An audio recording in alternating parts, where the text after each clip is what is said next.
Back for another edition of Coach Sonny's Playbook here today. We got a couple of plays for you to look at from that 49-28 win for the Horned Frogs over the Arizona Wildcats in the last outing here at Amon Carter Stadium. Let's start with, say the first play.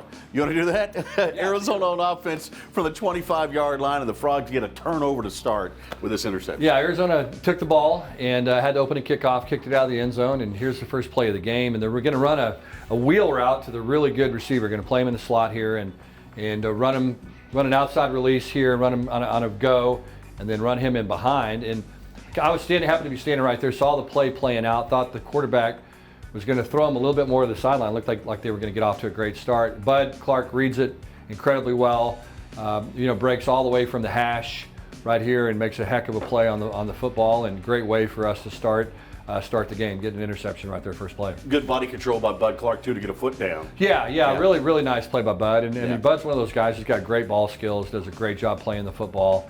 You can see why he's got so many career interceptions. Yeah, and you can see there's Coach Dykes right there. At what point did you say, oh no, great job? Yeah, pretty quickly. I saw the wheel take place pretty fast, and that was a play that I recognized from their film. And the good thing is Bud recognized it as well and made a heck of a play on the ball, as you can see. It's interesting. You talked about him in the slot. They only put him in the slot about 23% of the time, but when he's in the slot, they throw it to him 90% of the time. Yeah, he's a good football player, and they do a nice job moving him around and getting the football. And they wanted to start the game by getting their best player the ball and get off to a fast start, and fortunately Bud made a heck of a play. You kept preaching to us last week his catch radius, and I kept taking that into consideration as we defended him, because you could tell our guys had been hearing that as well. Yeah, I mean, he's going to go out and make plays. I mean, he just does, and the quarterback has a lot of trust in him. He's just going to throw it to him and know that he's going to go get it. And so our guys did a really good job defending him down the field. He got his catches, but we didn't give up a bunch of big plays and gave us a chance to win the game. That's career interception number 11 for Bud Clark, by the way, here for the Horned Frogs. Coming up next, our Texas Health play of the game.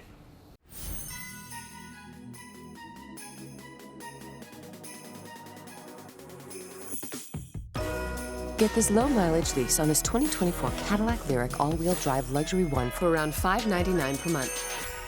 Welcome back into Sonny's Breakdown as we look at now our Texas Health play of the game. Could have been a lot of these in this game, Coach, because there were several. This is late in the ball game here. We're in the third quarter now. Frogs are up 28-13. Walk us through what happens. Yeah, this is actually a pretty important part of the game. Arizona's cut it down to really a two-possession game, 28-13. They're only down 15. And so what they'd done a pretty good job of was heating us up here and playing some man-free and some zero coverage. Right here you can see they're showing a zero look. He's dropping out to try to get underneath and defend a quick throw. Josh does a nice job of kind of looking off Savion to run a slant and go here. That's where he wanted to go with the ball. Their corner plays it pretty well. Josh does a good job getting back to a second read, which was it's going to be JP working in the middle of the field here, and then does a good job of getting the ball out. You can see they got us on the blitz here. We didn't do a great job picking it up. Probably should have worked the center and the back off of the splitzer. And anyway, Josh did a tremendous job getting the ball out. Made an accurate throw to JP. JP does a great job catching the ball on the run and then making something happen with it. And that's the danger of blitzing and getting into a zero type blitz where you don't have a free safety to be able to get a receiver on the ground. So if you can throw a completion, you got a chance for a big play. Yeah, you always talk about if you bring this heat, you got to get him down, right? You do. And you got to, and the biggest thing is you got to force a quick throw, and then you got to get the guy tackled. I like the design though. You bring the safety, linebacker bails, right? Yeah. And that's what confused your guys maybe, because he sees a linebacker bail, right? No question. Yeah, and what you got to do is you got to declare a side. You're not quite sure if they're going to bring the guys from this side or from that side. Yeah. Our center kind of set the protection that particular way here, where the back worked this way. Yep. And now we got a little bit outnumbered as a result. So anyway, you'd like to see Brockemeyer come off with Carson there and pick the linebacker up or the safety up.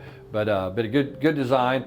The best part of this whole play is Josh standing in there though and making an accurate throw, because he knows he's going to get hit, and you just got to be a tough guy. And that was a great example of him just standing in there and getting hit. How about the body control by JP there, John Paul, with the cutback here, able to put on the brakes, and he's back at full speed like that. Yeah, it's a great job in the open field. I mean, we're fortunate between, John Paul, Jack and Savion, and really Eric McAllister. We have four guys that are really good after they catch the football. Can you back it up just 1 second? I want one other this little subtle thing that happens here that probably didn't matter, Coach, is Savion downfield.